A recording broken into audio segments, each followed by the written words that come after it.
Assalamualaikum, salam sejahtera dan selamat kembali semula ke channel Abang. Terima kasih sangat-sangat sudi nak dengarkan cerita yang Abang nak sampaikan. Hari ini ceritanya best. Jadi sebelum kita mulakan cerita, marilah kita sama-sama berdoa kepada Allah Ta'ala. Semoga dipanjangkan umur, dimurahkan rezeki, diberikan kesihatan yang baik untuk kita semua, dipermudahkan segala urusan kita dunia dan di akhirat. Semoga Allah memberikan syurga buat mak ayah kita, memberikan keamanan untuk kita satu dunia, juga memberikan umur yang diberkati. Pada yang dengar cerita Abang, kalau ada dalam keadaan tak sihat, kita doakan semoga cepat sembuh seperti sedia kala, dan semoga kita semua dijauhi daripada sihir dan juga hasad dengki. Tanpa membuang masa lagi, Abang akan mulakan cerita kali ini dengan a'udzubillahi minasyaitonirrajim. Bismillahirrahmanirrahim. Allahumma sholli ala Muhammad wa ala ali Muhammad. Semoga kita semua dijauhi daripada sihir dan hasad dengki, dan semoga kita semua mendapat syafaat daripada Rasulullah di akhirat nanti. Amin.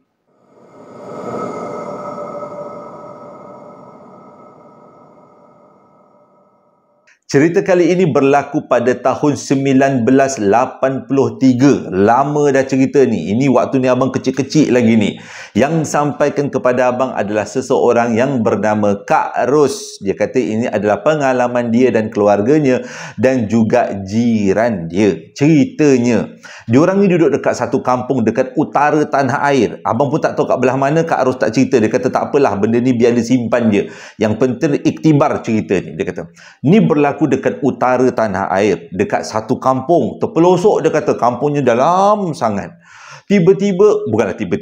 Satu hari tu satu hari tu ada satu keluarga pindah dekat kampung tu, yang rumahnya tak berapa jauh daripada rumah Kak Ros. Dekat keluarga tu dia ada seorang anak, ada seorang suami dan seorang isteri. Tapi anaknya tak berapa nak sihat. Kita panggil sekarang ni macam sindrom Down lah. Yang tak berapa nak sihat. Istimewa lah, istimewa.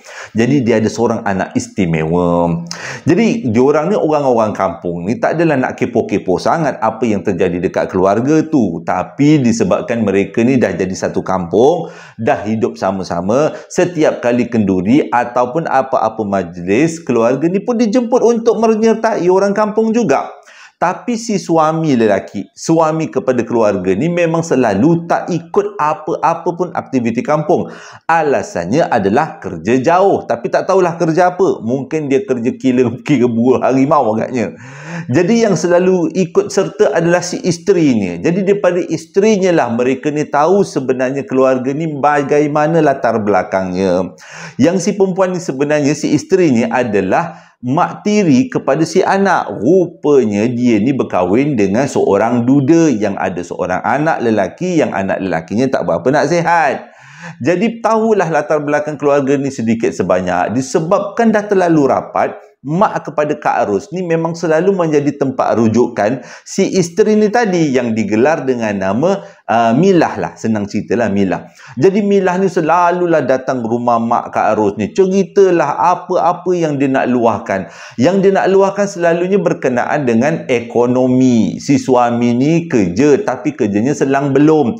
Jadi duit keluarga ni memang tak banyak ada, selalu putus makan. Jadi bila dengar macam tu, selalulah mak Kak Ros ni bagi beras atau bagi makanan, sebab keluarga mereka ni memang cukup makan pakainya. Dia kata kesian dengan keluarga ni, dia pula bela anak yang tak berapa nak sihat. Satu hari tu Kak Ros pernah hantar lauk dekat rumah ke si perempuan ni tadi, Kak Milah ni tadi.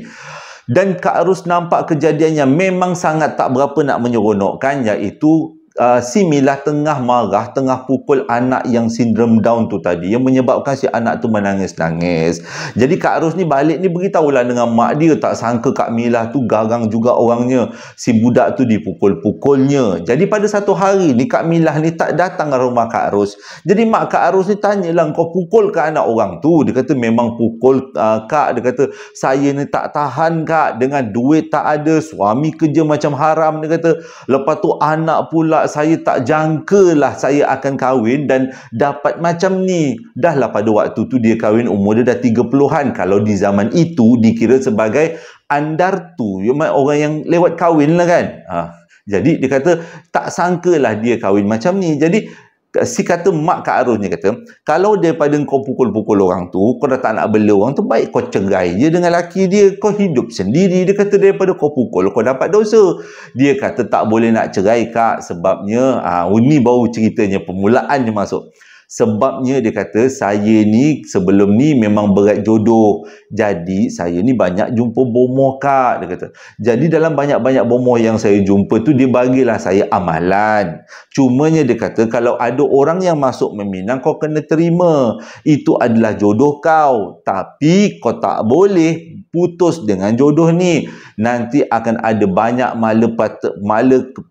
malapetaka yang akan hinggap dekat badan kau. Bomoh tu cakap macam tu. Jadi disebabkan tu, dia beritahu dekat mak Kak Ros yang dia tak berani nak bercerai atau tinggalkan keluarga ni sebab takut nanti dia banyak benda-benda buruk yang menimpa dekat dia. Mak Kak Ros cakap tu semuanya khurafat. Jadi sejak daripada tu memang tahulah hidup mereka, keluarga Kak Milah ni sekeluarga memang sangat tertekan dengan jaga anak lagi, dengan suami dia macam tu lagi. Pernah sekali Kak Milah ni beritahu yang dia nak bekerja dekat kedai makan yang dekat rumah tu, dekat kampung tu juga. Tapi suami dia tak bagi. Dia kata dengan alasan kau memang menggatal nak cari jantan lain kan. Ini ayat betul Dia kata kau ni menggatal nak cari jantan lain. Sebab tu kau nak kerja, bukannya nak apa. Dia kata. Padahal kata Kak Milah, dia nak bekerja sebab untuk menyara keluarga. Dan disebabkan dia tak dapat keizinan daripada suami, dia taklah bekerja. Jadi dia merajuk hati lah. Merajuk hati yang kesedihan yang teramat sangat. Satu hari tu dapat berita, tiba-tiba orang kampung ni digemparkan dengan berita anak kepada keluarga ni meninggal. Jadi orang ramai pun pada waktu tu kan, tahun 1980 lebih kan, orang tak terfikir tahu benda-benda yang bukan-bukan. Jadi bila ramailah yang datang, nampaklah budak tu kepalanya agak bengkak sikit lah waktu jenazah tu dimandikan. Tapi orang waktu tu jenis yang tak kepo-kepo. Jadi pendam aje lah benda tu. Sampailah ke bumi. Bila sampailah ke bumi, barulah selang 2-3 hari lepas tu, si Kak Milah ni datang rumah Kak Ros. Jadi mak Kak Ros ni tanyalah sebenarnya budak tu meninggal sebab apa. Jadi si Milah ni beritahu dia meninggal sebabnya waktu tu ada kejadian. Suami dia balik kerja. Lepas tu si anak ni tadi merengek-rengek. Entah macam mana si ayah ni tadi, entah marah, entah apa. Dengan makan hari tu pun hanya setakat ikan kering dengan lempeng je. Jadi si ayah ni jadi mengamuk, dia pergi hantukkan kepala anak dia tu ke lantai. Muncullah pada waktu tu lantainya kayu, tapi tak sangka perbuatan tu menyebabkan si anak ni tadi pengsan. Lepas tu tak sangka pula boleh jadi meninggal. Jadi pada waktu tu keluarga Kak Ros cakap, baik report dengan polis, bahaya kan macam ni. Itu boleh dikatakan membunuh tu. Itu budak yang tak berdosa tu. Tapi kata Kak Milah, dia tak berani sebab dia kata kalau apa-apa terjadi pada dia tak tahu nak pergi ke mana.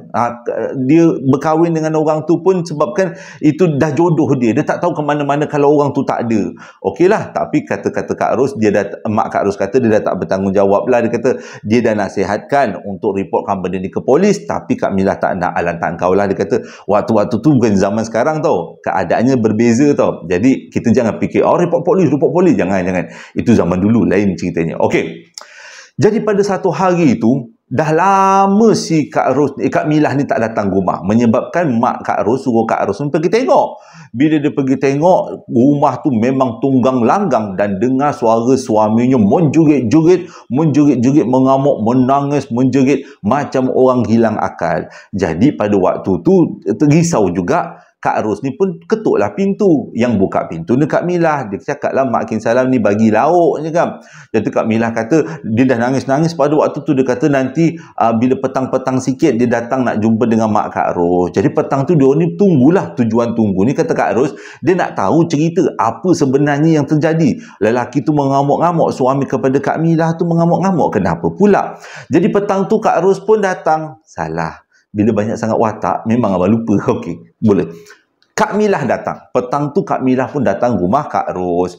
Jadi dia ceritalah, dia kata sejak daripada si anak ni meninggal, si suami ni selalu nampak anak tu datang. Lepas tu anak tu macam nak cekik dia, nak cederakan dia. Tapi setiap kali suami dia mengamuk-ngamuk, dia tak nampak pun ada hantu budak ke apa ke, memang tak nampak pun dia kata.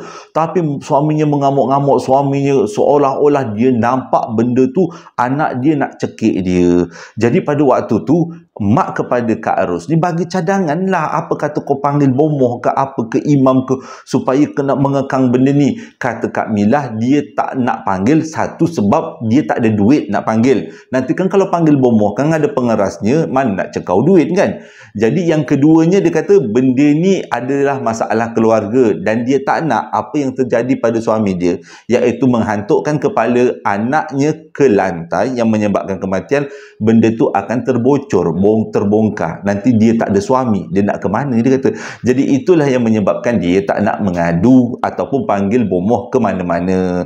Jadi tak apalah, kata Kak Milah, salah. Kata Kak Ros, dia kalau mak Kak Ros kata kalau ada apa-apa datanglah jumpa dia, mengajulah dengan dia. Okey. Jadi sejak daripada tu semua orang cerita ni agak tersebar juga, yang mana budak ni meninggal disebabkan oleh sesuatu yang tak wajar, bukan meninggal yang biasa. Nak jadi cerita, selang 2 minggu daripada budak tu meninggal, di tarikh yang sama budak tu meninggal. Ini terjadi kepada bapa Kak Ros. Bapa Kak Ros balik daripada masjid, naik motor kapcai. Waktu tu lebih kurang pukul 9 ke setengah ke 10 malam. Lambat sikit pulang daripada masjid sebabnya ada kenduri, ada makan-makan, ada bacaan Yasin kan.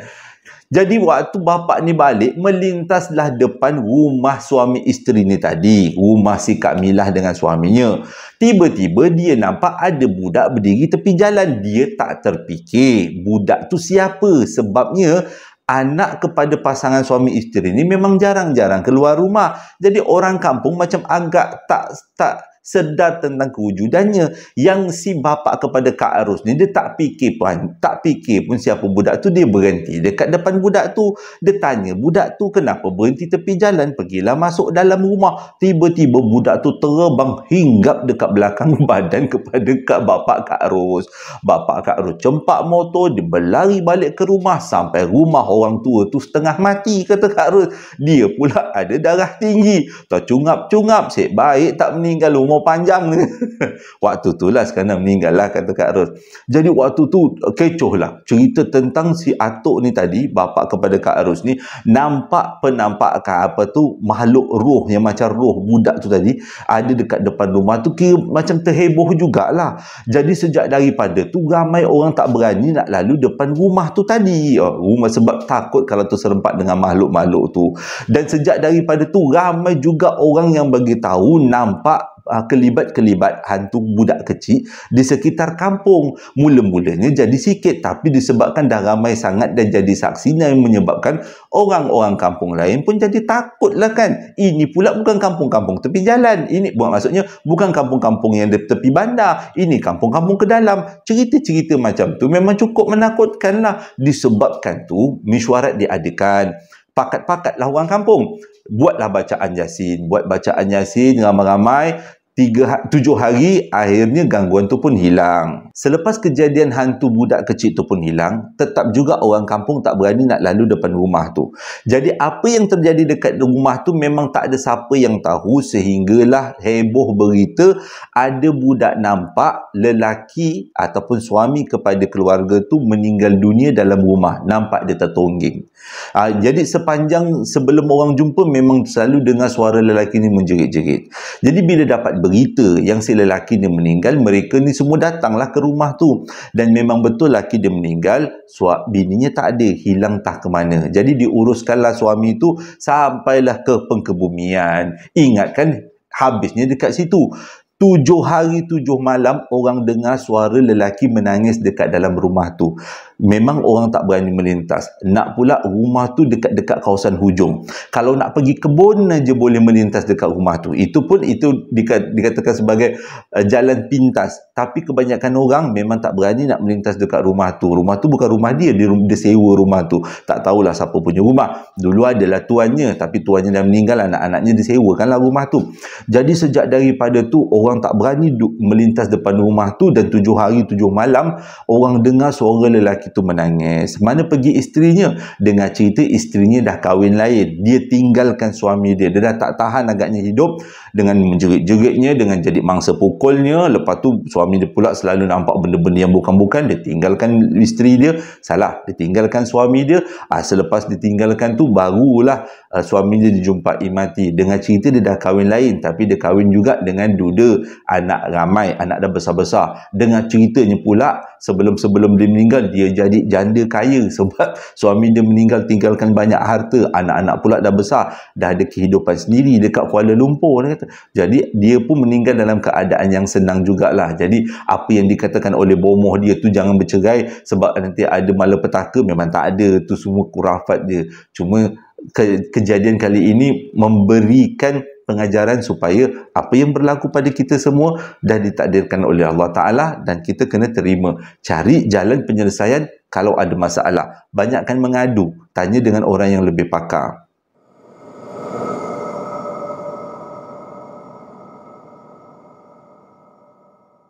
Cerita kali ini disampaikan oleh Rohaya, berlaku pada tahun 2007. Tapi abang ceritakan dia punya susul galur cerita. Ini bukan cerita Rohaya. Ini cerita sepupu Rohaya. Dan cerita ni adalah berkenaan dengan jiran sepupu Rohaya. Tapi untuk memudahkan cerita, abang anggap yang sampaikan cerita ni adalah Rohaya dan Rohaya lah yang mengalami peristiwanya. Okey, itu senang cerita. Ceritanya macam ni. Rohaya kata dia ada seorang jiran. Dia satu keluarga jiran dekat satu kampung lah dia kata. Jiran depan rumah aja. Keluarga tu elok aja. Dia ada mak, dia ada ayah. Lepas tu dia ada 2-3 orang adik-beradik. Dan dia ada seorang anak lelaki yang sulung. Satu hari tu, anak lelaki sulung dia berkahwin dengan seorang perempuan. Yang perempuan tu agak dah berumur sikit lah. Dalam 40-an.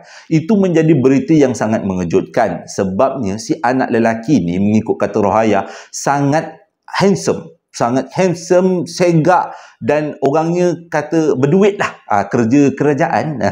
Jadi berduit lah di zaman 2007 ni dia berduit. Jadi disebabkan tu perkahwinan ini tidak begitu direstui oleh mak dengan ayah lelaki.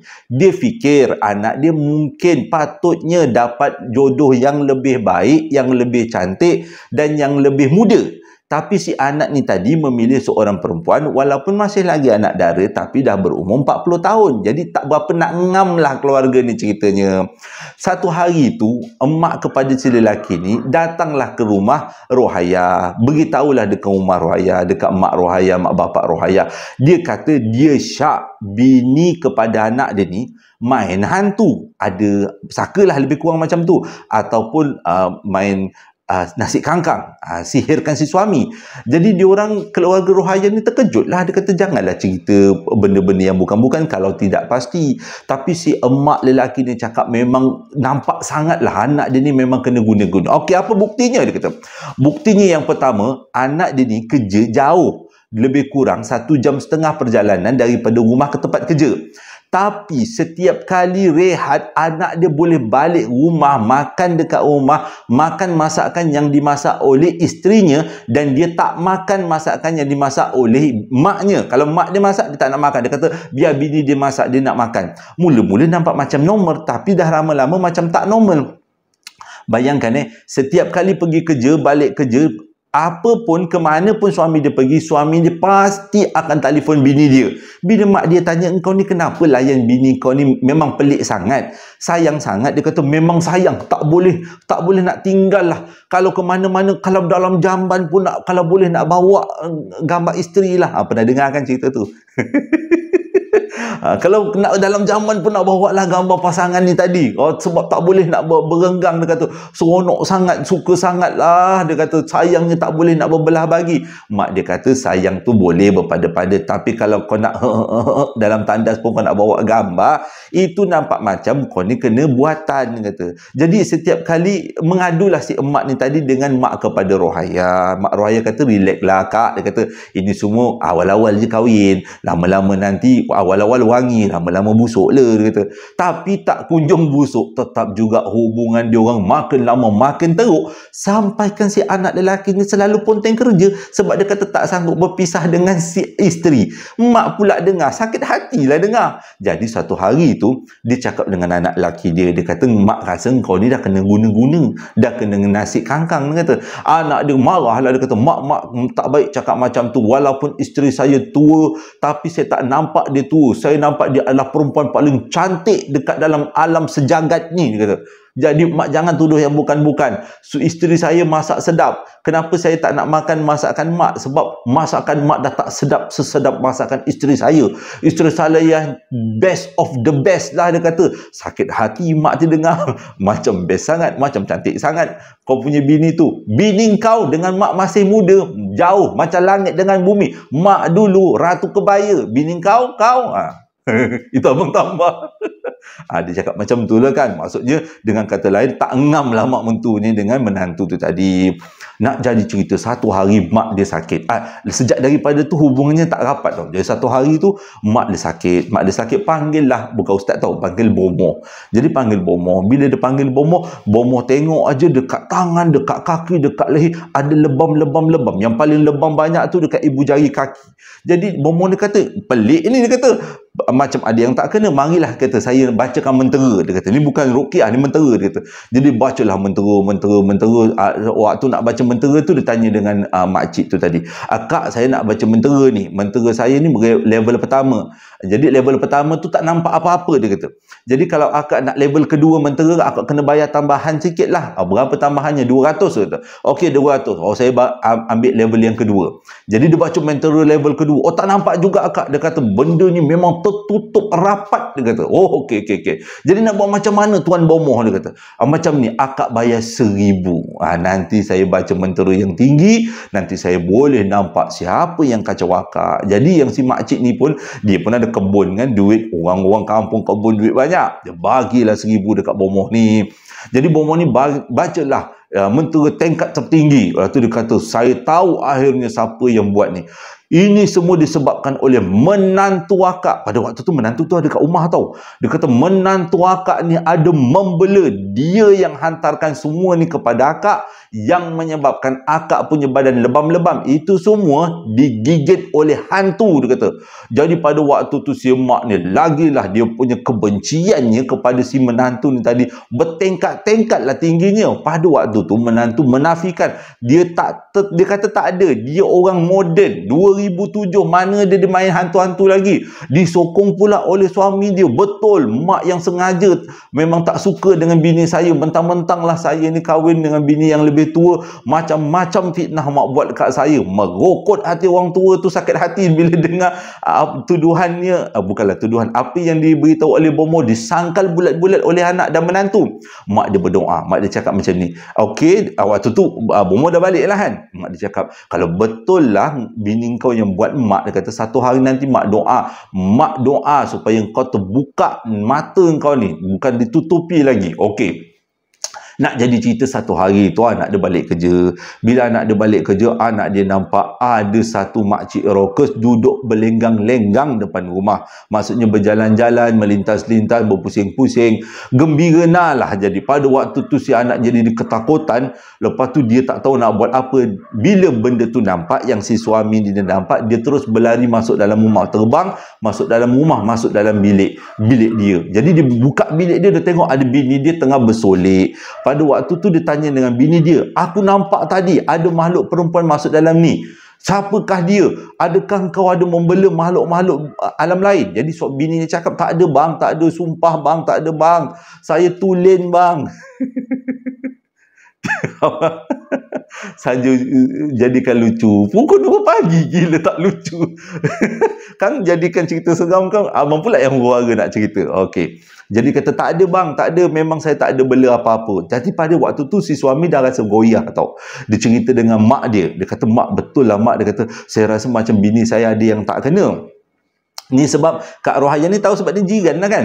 Okey, dipanggil lah bomoh yang kedua. Bomoh pertama tu macam dah tak kuat sangat lah. Panggil lah bomoh yang kedua. Bomoh kedua ni pun datang. Dia kata memang betul ke dalam rumah ni penuh dengan jin, dia kata. Yang banyak jin tu ada dalam bilik puan, dia kata. Bilik makcik ni. Dalam ni memang banyak jin, dia kata.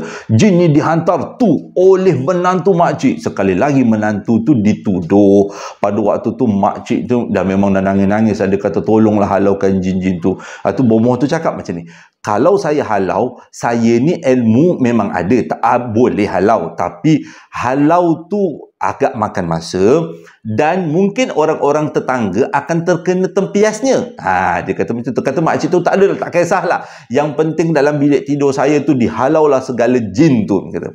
Rupanya memang betul. Makcik ni sejak daripada menantu ni ada, dia dekat dalam bilik dia selalu bau orang kencing. Dia kata. Jadi bila beritahu kat bomoh tu cakap makhluk tu yang kencing. Dia isap-isap darah, agaknya penuh pun dia kencing kat bilik makcik tu. Yang bilik makcik tu bau hancing je, dia kata. Padahal rumah tu tak ada tikus, tak ada kucing, tak akanlah makcik tu yang kencing kan, dia kata. Makcik tu masih waras lagi. Jadi pada waktu tu, pada malam tu, bomoh tu pun buatlah upacara, halaulah makhluk-makhluk tu ikut dia punya kepercayaan dan cara lah kan, halau. Sewaktu benda tu dibuat, suami Kak Rohaya, suami Rohaya dia balik daripada kerja malam ni, dia balik malam.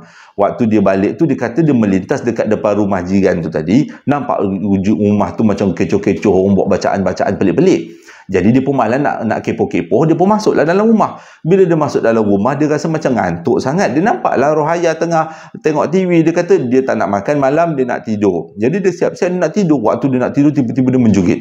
Bila dia menjerit macam histeria, Kak Rohaya pula pada waktu tu, yang Rohaya ni tak tahu pada waktu tu, dah tak tahu nak buat apa. Dia tak tahu nak cakap macam mana. Jadi dia pun keluar rumah, dia cari jiran lah kan. Dia pergilah berlari dekat depan rumah. Dia berlari bila sampai dekat depan rumah dia, jiran ni tengah buat upacara menghalau hantu yang bomoh tu tadi, dengan makcik, dengan suami, dengan menantu. Menantu duduk terperojok dekat tepi sudut nangis-nangis sebab difitnah lah kan. Jadi dia pun cakap lah, dia kata suami saya menjerit-jerit dekat dalam bilik, tolong saya tak tahu nak buat apa, dia kata. Jadi bomoh tu pun berlarilah dekat rumah Rohaya. Dia kata benda tu dia tengah buat halau hantu dekat rumah depan. Tak sangka pula hantu tu datang dekat rumah jirannya, dia kata. Sebab tempiasnya kan. Bacalah rukiah-rukiah, apa benda ayat-ayat sikit. Suami dia pun sedar. Dia tanyalah dengan suami dia, abang kenapa menjerit tiba-tiba tadi macam histeria? Nampak perempuan rambut panjang, muka hitam, gigi tarik, mata besar warna merah, ada dekat atas katil tengah blending, dia kata. Itu yang abang terkejut. Abang baru nak bangun awak, abang ingat awak yang blending, komen seksi, rambut panjang. Tiba-tiba abang nak landing, baru perasan benda tu makcik rockers. Terkejutlah abang tu, ya, abang menjerit, dia kata. Okey, jadi lepas dah habis kejadian dekat rumah Rohaya, bomoh tu balik semula lah dekat rumah yang tadi, yang rumah jiran ni tadi. Dia teruskan buat upacara. Teruskan buat upacara. Akhirnya si menantu ni pun pengsan. Jadi selepas hantu tu dah dihalau keluar, menantu ni pengsan. Jadi selepas mantu ni sedar daripada pengsan, bomoh masih ada, mak mentua dia ada, suami dia ada. Akhirnya dengan keadaan menangis-nangis, dia mengaku yang dia ni dah lanjut usia, dah 40-an. Jadi bila ada orang meminang, dia rasa gembira. Untuk ikat kasih sayang, tiap-tiap hari, dia kata, setiap seminggu sekali, dia akan bagi nasi istimewa untuk suami dia, dipanggil dengan nama nasi kangkang, dia kata. Sebab itu suami dia selalu teringat-ingatkan dia. Waktu tu suami dia dengar, sakit hati, marah suami dia. Dia kata dia tak sangka bini dia rupanya macam tu keadaannya, bagi nasi kangkang. Waktu dalam keadaan nangis-nangis, si isteri ni cerita sebenarnya dia ni pun suka dekat lelaki tu, dan dia hantarkan alat pemikat lah, sihir pemikat kepada suami tu, supaya suami tu terpikat dengan dia. Sebab suami tu handsome lah kan. Kalau ganteng kan orang Indonesia punya bahasa kan, handsome lah, dia kata. Jadi dia nampak lelaki tu handsome, tu yang dihantarkan sihir pemikat. Jadi dia pikat suami tu pakai sihir, dia ikat kasih sayang dengan suami dia pun pakai sihir juga. Mengakulah dia, sebab dia kata dia punya hantu, dia punya kadam, semua dah dihalau oleh si bomoh tu tadi. Jadi dia dah tak boleh nak buat apa. Kalaulah benda tu diteruskan, nyawa dia akan terancam. Dia kata tu yang dia mengaku siap-siap. Jadi pada waktu tu tahulah yang si mak mertua dengan suami dia yang isteri ni memang ada masalah. Jadi sejak daripada tu hubungan dia orang dah tak berapa nak rapat lagi, dan suami dia pun kahwin lain. Yang si isteri ni pula duduk merana dekat rumah. Lepas tu mak ayah dia meninggal, mak ayah mertua dia lah yang makcik kena gigit tu kan, pun meninggal, pakcik dia pun meninggal. Dengar cerita kata Kak Rohaya, kata Rohaya, yang si isteri ni masih duduk dekat rumah tu tapi dah tak berapa nak betul sangat. Mungkin sebab banyak sangat main-main sihir kan, sihirkan suami, sihirkan mak mentua, sihir menyihirkan ni. Jadi menyebabkan dia punya sihir tu makan dekat diri dia balik lah kot. Jadi dia dah tak berapa nak betul sangat. Tapi dia ada anak-anak lah. Anak-anak dia dah besar. Jadi anak-anak dia yang mengambil alih tugas untuk menjaga mak dia. Ayah dia mana? Dah tak tahu ke mana. Kahwin lain katanya.